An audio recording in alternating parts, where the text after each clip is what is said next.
Banner, what is grief, if not love persevering?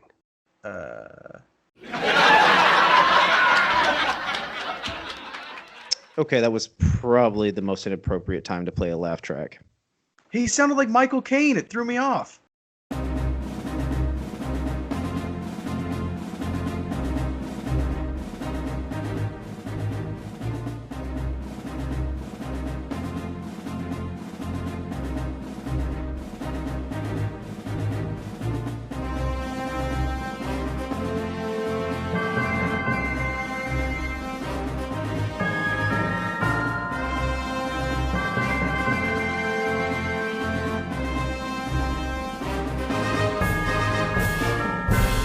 Welcome in to the Bro 4 Squad podcast, where we're just a bunch of bros drinking beer and watching TV and movies. I am your host, the Mayor, Jeff Hornacek, and this is our review of WandaVision, Episode 8. Thank you guys so much for checking us out.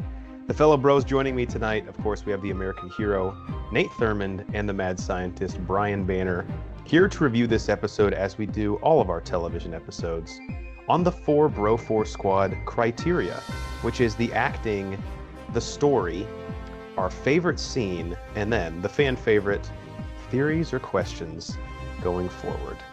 The American hero, Nate Thurmond, let's toss it to you first. Dare I say, this episode asked for the most from its performers of any this season, and I believe they stepped up and delivered just that. What'd you think? Oh, 100%. Yeah, they really threw in an emotional bomb at everyone on this one. And, the main people that were coming out of this one as the focus points were Wanda and Agnes throughout the whole thing. And, they brought it with the background, with Agnes's character and some background with Wanda, getting into some emotional shit. But, again, like they've been doing the whole season, and this kind of just stepped it up another notch because of the emotional factor, but they killed it. And really even Vision in this, in his small part, really brought it home. That was a very emotional scene between them, and kind of showing the need for Wanda to have Vision, and she needs a crutch whenever she goes through any grief like that, and it was really coming through. And they had like a little levity put in there, tying in the TV shows again that they were watching, Malcolm in the Middle at the time. And it's always funny just seeing robot Vision kind of react to human emotions and not knowing exactly what to do. Is he hurt? Like, yeah, well, no. No, it's not that type of show. Which is funny you think about it. You're like, oh no, like our brains are like programmed to be like, oh no, that didn't happen because this is a different type of show. Yeah, all of the three that I just said really brought it. Vision in his small scene that he had. And then Catherine Hahn, a great opening scene with her, like she's being persecuted and she's like being defensive, and then just like switches on a dime and goes on the offensive after that, and then just carried out through the whole thing. But yeah, super emotional. They really brought it in this one. So in the comics, that is Agatha Harkness's background. She survived the Salem witch trials, and I was wondering if they would go there and how they would do it. And it is kind of cool that she's basically been lying in wait for someone like Wanda to show herself, basically, because of chaos magic, which we can get into and more in theories.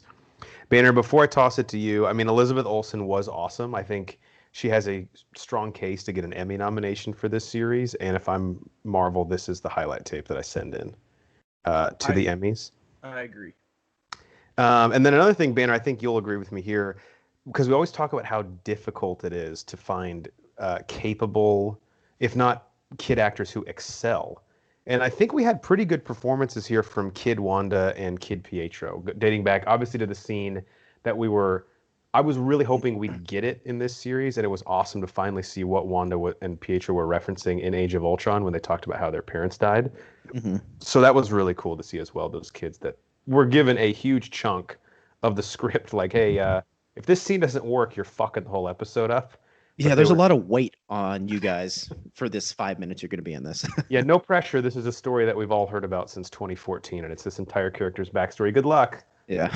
For the They stepped up to the fucking plate, though. Those kids were crazy good.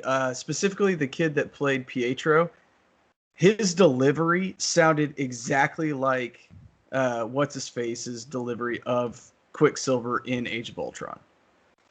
I thought he did a really good job of, I guess, being a youthful version of him. And then the mom also, while we're commenting on that scene, sounded just like Elizabeth Olsen when she's speaking with her Sokovian accent. Mm-hmm. So all around, I think really good casting right there. I'll echo everything you guys said about Catherine Hahn. She absolutely destroyed this episode.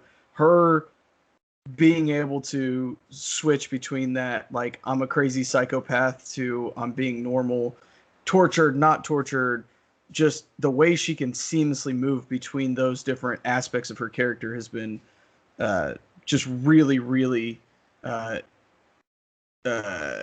exemplified in this episode. Yes. Jeff, I'm on board. The guy that plays Hayward, he's pretty good, man. This is the first time. This is the first time that I watched it and went, you know what? He did a really good job, especially if where I want them to go, he's going to go. I don't think they are, but it'd be cool if they did. Agreed. Well, he's being evil, but not like cartoony, like twirl my mustache when the camera pans away from me. Mm-hmm. It's very subtle, but it's still ever present. And this it's like passive aggressive villainness. Yeah, and I think here it's sorry, real quick, Nate. It's even subtext because you see that the footage he showed of Wanda stealing Vision is clearly either edited or was taken out of context to make her look worse than she was. Like he let her go down there in real life, you know? Yes, correct. But it's very subtle, but he is setting up to be the main antagonist of this show. Whatever light that may be, if it is some of the theories going around of him being Ultron, or anything like that. But they are setting this up for him to be there. Yes. You guys ready to move on to story? Let's do it. All right. According to IMDb, the plot synopsis is Wanda embarks on a troubling journey revisiting her past for insight into her present and future. And what I had written down, I mean, finally we know basically what this did, which is great for a penultimate episode, is it answered all the questions we've had, like how did we get here? What are these characters' motivations? Now we can go into the finale, like just show me how the fuck it ends, you know? Mm-hmm. Drop the big bomb on me. There's a few like small lingering questions and a few characters that weren't in this one. And before I toss it over to you, Banner, the one thing that stood out to me, again, great second to last episode, but we did not see Monica, Jimmy, Pietro as they call him, or Darcy at all in this episode, and present day Vision we did not see, unless you count the one that Hayward is reanimating.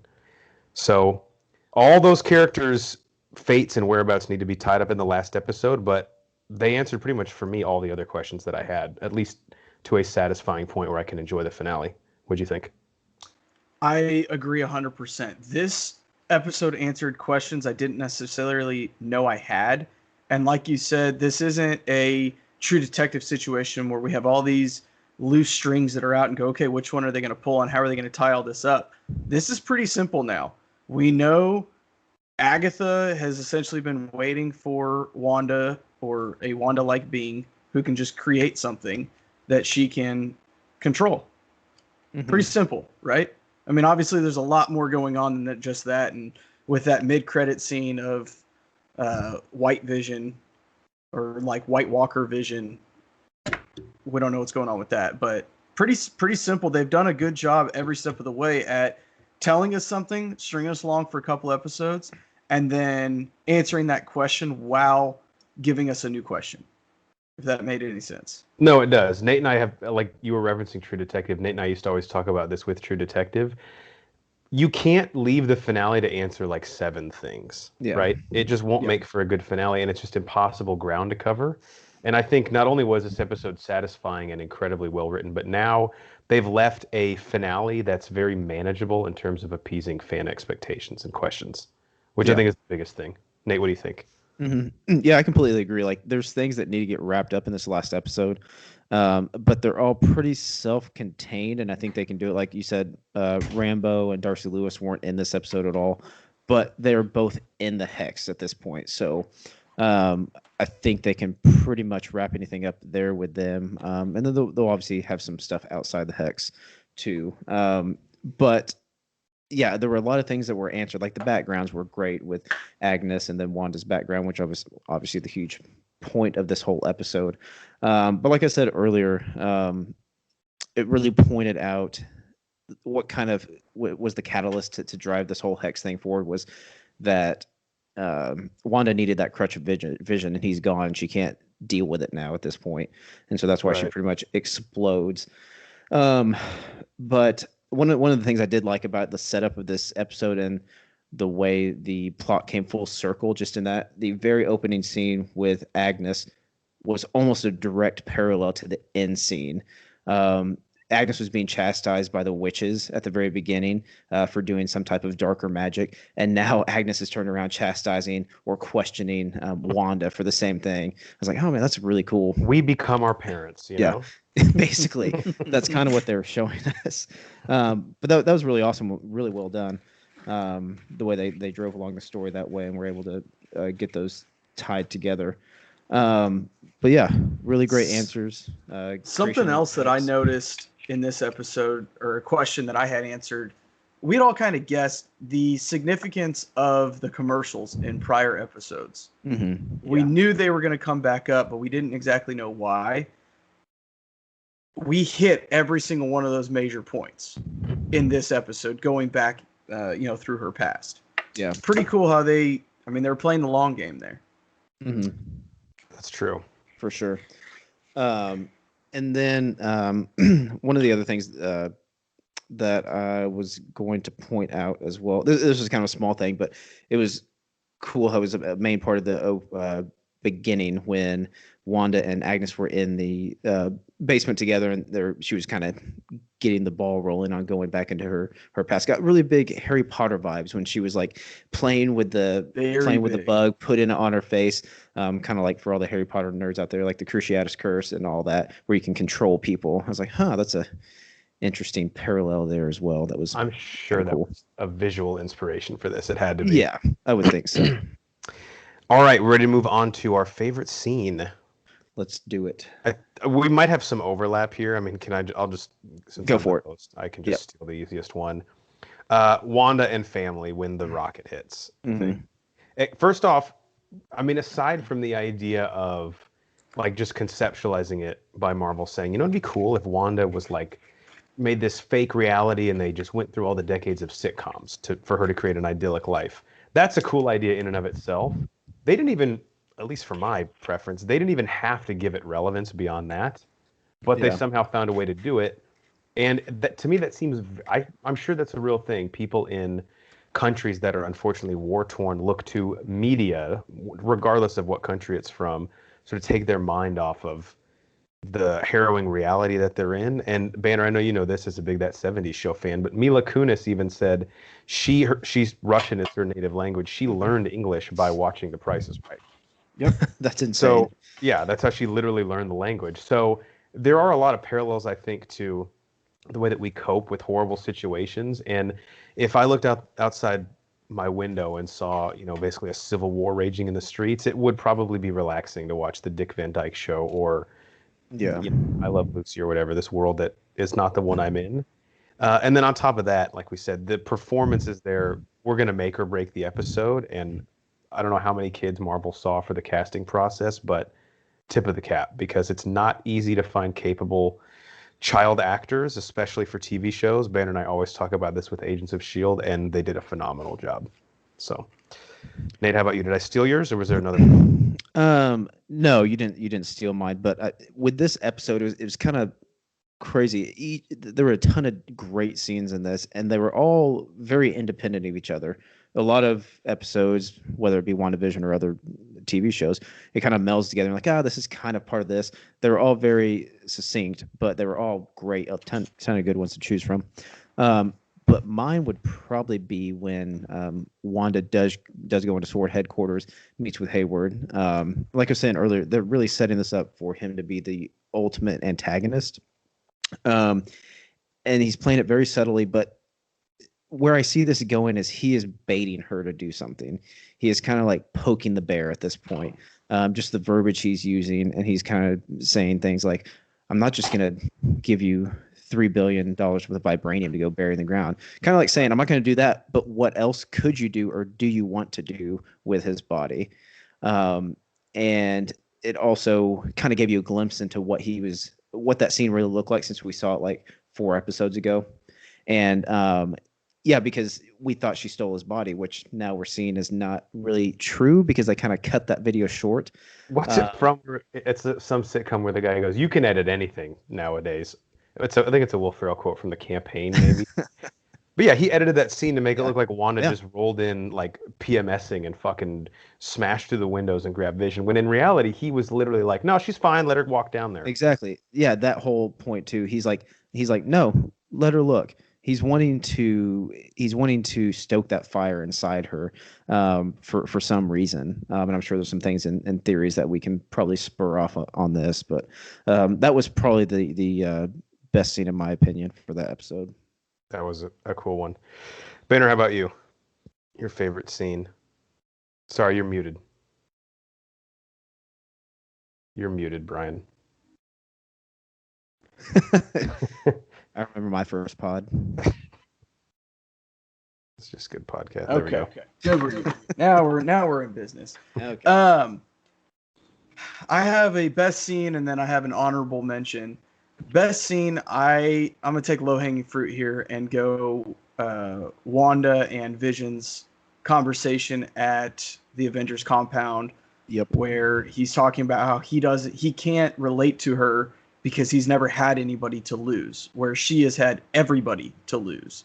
So him kind of helping her through that without really knowing and having those predefined human emotions that we all have now was so well. And then obviously the best quote of the entire show, probably the entire MCU, what is grief if not love persevering? I mean, that's just a good fucking quote. Mm-hmm. Whoever wrote that probably just dropped their pen afterwards. Like, that's lunch. Yeah. Yeah. And then I have an honorable mention just because it gives you all the feelies. And that's when Wanda drives into Westview for the first time and she's looking around.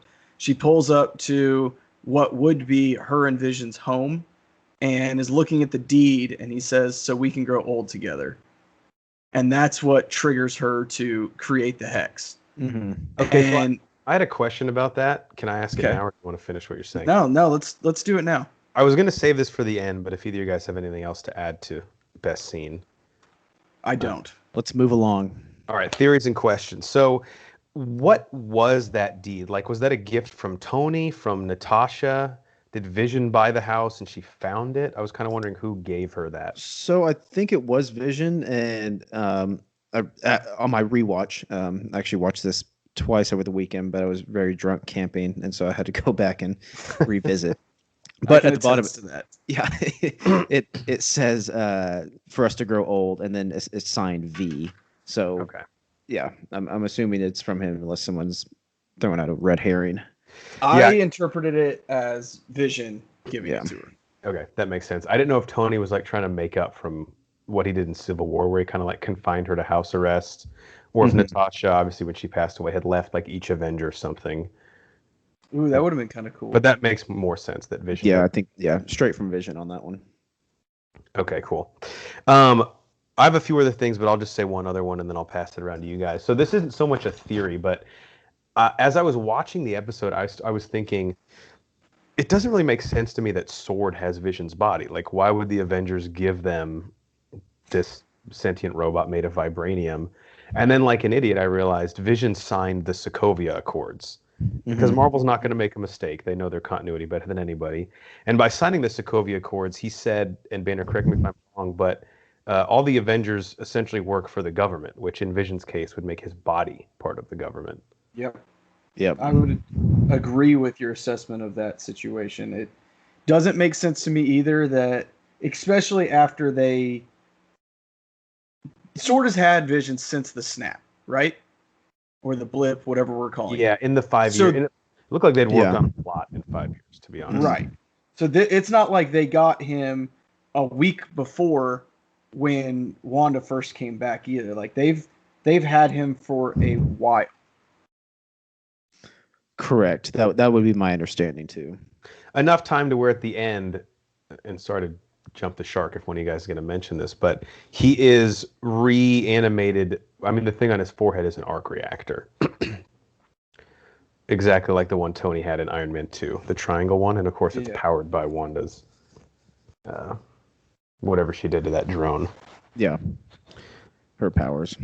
So I have a few others, but we'll do round robin. Banner, what do you got as far as theories and questions? It's top of mind.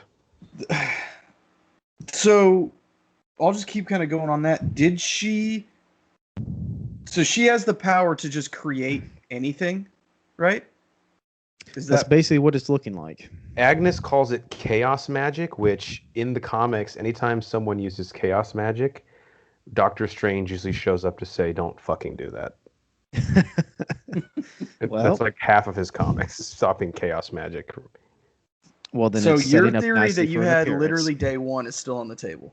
I still would say I'll chop a finger off if Doctor Strange isn't in this last episode, at least as a post-credit scene. Yeah, it's getting stronger and stronger. My next one, Hayward is turning into be the main antagonist. Is he? I'm gonna rapid fire questions here and thoughts. So just bear with me here. Is he working with Agnes, or are they working independently towards the same cause, or they both want Wanda for different reasons? Hayward has to be either Ultron or some sort of Ultron sympathizer, because he, and I'm going to kind of butcher this quote a little bit, but he says, you have the ability to recreate or to bring back online the most dangerous sentient woman or being, bring back online. Oh, wait, I mean, bring back to life. Yeah. I think that line to me sounds very suspicious. Yeah. I think what he was saying is like, not everyone has the ability to bring their loved one back online or something like that. But yeah, like I was saying earlier in the best scene, like that whole scene, like his verbiage and the way he's saying things is very suspicious. And like I said, he's leading her to where he wants her to be. And I think the reason that he stopped them when she broke the glass and went down to Vision's body, they were about to light her ass up. Oh, yeah. And he stopped them and said, it's okay. That's because he wanted her to reanimate Vision so that he had his own vision, which ends up happening in the mid-credit scene anyway. Mm-hmm. Yeah, they both want separate things from Wanda. Like you said, Hayward wants her help reanimating Vision to use him as a weapon, presumably, which it looks like to some degree he has achieved. And Agnes needs the use of chaos magic to essentially create life out of nothing to fulfill what she believes is her goal as becoming the most powerful witch of all time. So she's been lying in wait for someone like Scarlet Witch to come along. Which really cool. We got her nickname out there. That's the first time we've heard Scarlet Witch in the MCU. Mm-hmm. Yeah. That was pretty great. What was I going to say to that? Like what your question basically was on that, are Agnes and Hayward working together, which we originally thought they might have. I think this is going to get to a point to where in the last episode they're fighting over Wanda for different reasons. And I think that this kind of goes into another kind of theory along with Hayward and why he's wanting Vision to come out from the Hex, and how that's going to kind of work. So right now we've realized that the Vision and the Hex is kind of just a reinvigoration of Wanda's thoughts or memories. But whenever it tried to escape the Hex 2 episodes ago, he was kind of like deteriorating, tearing apart. I'm seeing that as like a re-embodiment of like his soul, and what needs to happen for it to actually work out. And what Hayward wants is for that to get to the body, and that's going to basically link up the soul and the actual robot of Vision, and that's going to make him actually come back to life once Wanda has got his soul back like she has. So that's a great theory. Yeah, I think that now we know Hayward still actually has Vision's like tangible corpse. Mm-hmm. Yes. And the one that was trying to leave Westview, and the reason I guess he was deteriorating was because that one is completely an amalgamation of like Wanda's memories of him. It's not actually like if that thing could walk out and leave, then Wanda would have successfully been able to basically create life out of nothing. Yeah. Either she hasn't fully perfected yet or just couldn't specifically do with Vision, depending on when we find out if the kids are real or not. Yeah, its soul needs something to attach to, and they want to get it to the Vision body. So that's why Hayward was like had the biggest boner of all time, while Vision was like almost getting out. He's like, yeah. He's like, oh yeah, give it to me. I believe that's exactly what he said. His hand in his pocket, and everybody's like, what are you doing? Oh, don't worry about it. Nate, what do you got? Yeah, pretty much those right there. The one question I did have in addition was, how did Agnes get into the Hex? I guess she just was able to feel the chaos power, and that's what really drew her to finding Wanda in Westview. And so she's just powerful enough to get in there on her own and try and figure things out. Because at this point, we kind of thought Agnes may have been behind everything, which she kind of was and kind of wasn't. But really, what was the catalyst that drew her in? Was it just that strong feeling of another witch's power that drew her to it? Yeah, because it seems like, again, she was just opportunistic. No one, unless we find out in the last episode, I don't think Hayward specifically drove her to Westview. How did she hear about Westview? I can't remember. Did she have like a voice in her head? It's just the deed to the house. Just okay. Yeah.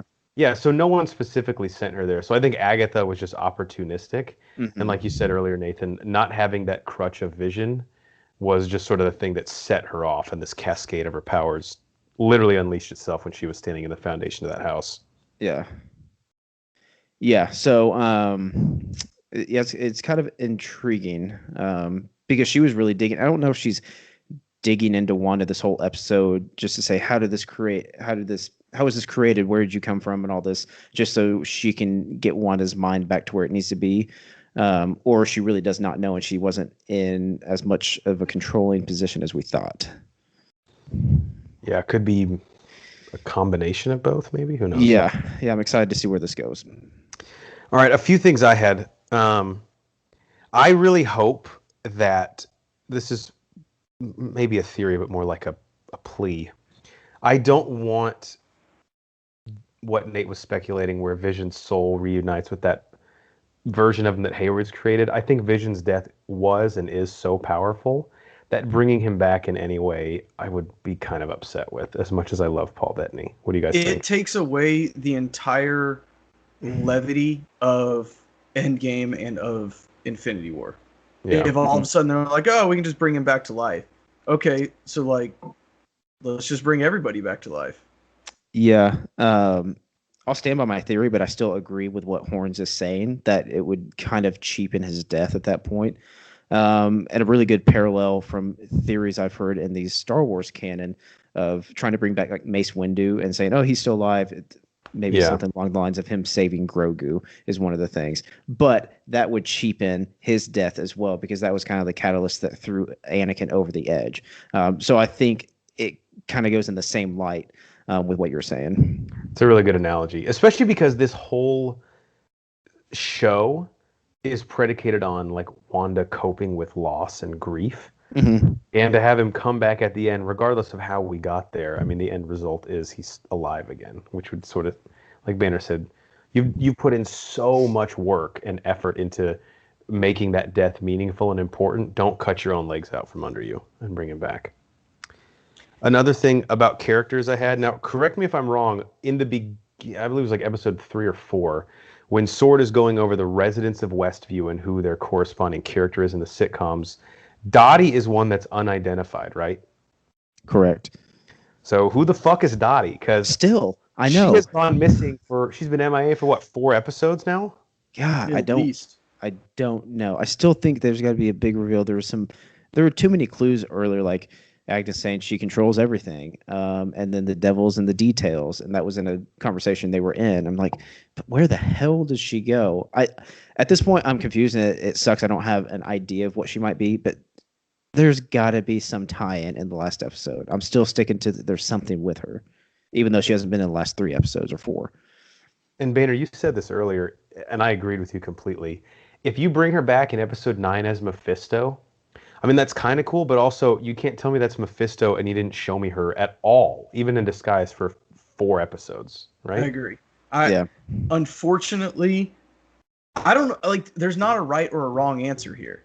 Like, it would be really cool if it is Mephisto, and they can obviously build off of that. But also, it's like, well, what the fuck would we just do for fucking 8 episodes? Right. And like, you had this big. I guess it wasn't really a bomb. Like, we all saw it coming. We all knew Agatha was Agatha, but you have this whole reveal at the end of an episode, and then you have an entire episode of her essentially using her powers and digging into Wanda's past to get the answers that she wanted, just so that a character that we haven't seen in a month shows back up to take credit for it, more or less. Yeah, it would. Because I feel like I'm not even saying they need to lay groundwork or give us hints, but Dottie hasn't even been in the show. There's one non-speaking scene where she's like digging in her flower bed in like episode 4, and that's the last time we saw her. It was like a blink and you miss it almost. She would have to be, and I would be perfectly fine if she was in every single episode, not even speaking lines, but like she is there. You can see her. So you can see that that character, if it is in fact Mephisto, has been around the entire time. Yeah. And it's keeping closer tabs than what it appears Dottie has been. Yeah, and as weird as it would be if they did have a big reveal with her, it just makes too much sense because there have been 2 unidentified people in Westview, to my knowledge, Right. Agnes and her. So why would you put that much emphasis on that and then not have anything to do with it? It's just, that's, I guess, maybe the one thing of this whole series that is kind of rubbing me the wrong way because, like I said, it feels like they need to reveal something with her, but with her absence, it's just making it kind of weird. Like, I don't know what I'd be more pissed off at. Her being like super important to the show or her just never being mentioned again after the tease. I don't know. It's like 50-50. I have no idea. We'll see. I'm like it's fucking toxic Star Wars community. Like, well, I'm going to be mad either way, so... Yeah. I had 2 other brief things, and then I'm totally done. So I'll turn the floor over to you guys. Number 1, who the fuck is Pietro or Pietro? And then who is this big cameo that Elizabeth Olsen has teased as Luke Skywalker level? And Paul Bettany said that he basically came his pants because he got to act in a scene with him. Any guesses? Nate, you first. I don't, like, in the Marvel universe, the one person who would make sense but would not make sense just because of events that had happened would be Tony Stark. That's like where my mind keeps going back to. I'm like, there's no way. I don't even think there's any way that could be drawn back into this. But like that level of Robert Downey Jr. is like where I'm looking, and I'm trying to piece something together. But that's my only guess, and it makes no sense, and it's not going to happen. I don't know. Do you have a Pietro speculation? Like who/what is he? That is I'm guessing that is one of Agnes's biggest like contributions to the Hex. Now the casting is kind of weird. I agree. I still don't understand the casting. I'm even more confused than we talked about a few episodes ago. Why that is, but it's got to still lead into the multiverse and different universes being opened up, and that is her Pietro that she knew and threw in there. Because if there's no multiverse connection and it's just she created a fake Pietro and he was played by the same guy from the Foxverse. Come on. Maybe in a few years I'll soften on this, but right now I'm really fucking pissed at that. It's not fan service. It's just disingenuous. Mm-hmm. Like, Banner, I luckily have faith that all those are going to come up, and next week we're going to be eating our own words and saying, well, we're all fucking stupid. Right. Everything that we didn't want to happen, they did, and they did it well, and it was awesome. Mm-hmm. I have faith that that's going to happen. I would love that. I'm all on board. Brian, do you have a guess on the big-time cameo? I mean, Benedict Cumberbatch is incredible, and he's going to be in this. I don't know if or how he would have a scene with Vision, but I don't feel like that's who Paul Bettany would be referring to. Or even Elizabeth Olsen with the Luke Skywalker comparison. Yeah, that's a big I think that we need to look outside of known characters. It's got to be a character that has not been introduced to the MCU yet. So what you're thinking is there is going to be a big time star that comes in, but in a role that hasn't been seen on screen yet. I do. I think that's the only way that it can live up to a Luke Skywalker-esque moment, parlayed with Bettany saying, I've never worked with this guy, and I came my pants. I was able to because he's that good, or they're that good. That would be great because we're obviously spinning our wheels and can't figure anything out. So that would give us, I think, some great reveals. But it wouldn't make me feel as bad whenever we don't guess it before it happens. Whatever it is, I'll just say I'm glad. And again, we still have like 4 days till it airs. But the Luke Skywalker cameo somehow didn't leak online, and I really hope and am currently glad that this one has not either. Yeah. In this day and age, it's really hard to do. Yeah, I want that surprise. All right, I'm all out. Banner, anything else you got? No, I think I'm good. Yep, wipe my hands clean. All right, we got one more episode of this thing, and I got to be honest, I really have no idea how it's going to end. I mean, obviously, Wanda is in Doctor Strange 2, and Doctor Strange is in Spider-Man 3, so there's like connective tissue. It's like 6 degrees of Kevin Bacon going on here. I don't know, maybe Tom Holland shows up. Who the fuck knows? Possibly. Yeah. All right, any last thoughts, Nate? No, just overall, episode 1 through 8 now, very well done. New concepts for TV shows, and they're killing on everything. We've talked about the music, the acting, everything means something in this series, and it's cool to pick apart and find those Easter eggs week to week. It's going to be weird watching Falcon and Winter Soldier if it's just like a 6-episode Marvel movie, because this is so different than like mind-blowing every single week. Not that that'll be bad, but back to the normal. All right, Banner, how about hands down, this was the best episode of the season. I think just the way it was shot, the way that the story was told, and where it got us in the overall show. And really, even, I mean, you could almost say the MCU as a whole, because obviously there are going to be repercussions of what is going on from this that are going to affect the rest of the MCU.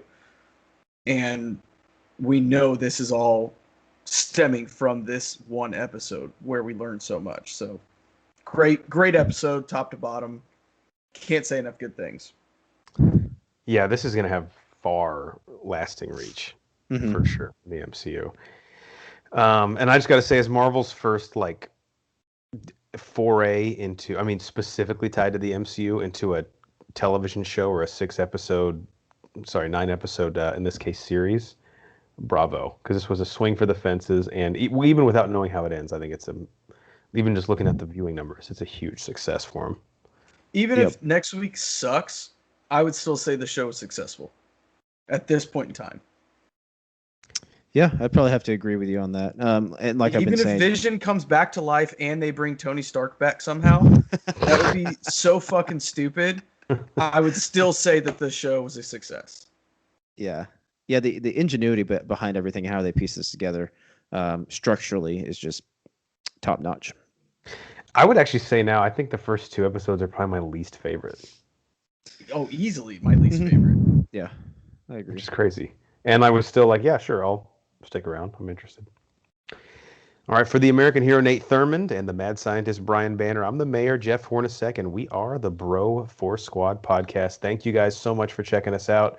We have one more review of WandaVision next week. Hope that you'll tune in for that as well. We're very excited to see how this show ends. Follow us on Twitter at Bro Force Squad. Subscribe to us on Apple Podcasts, Spotify, and YouTube.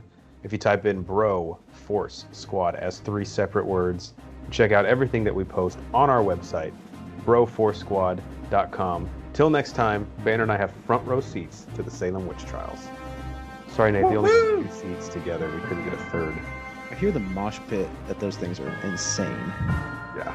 And I think at halftime we have that chick that comes out and shoots the bow and arrow with her feet. Ooh, that's awesome.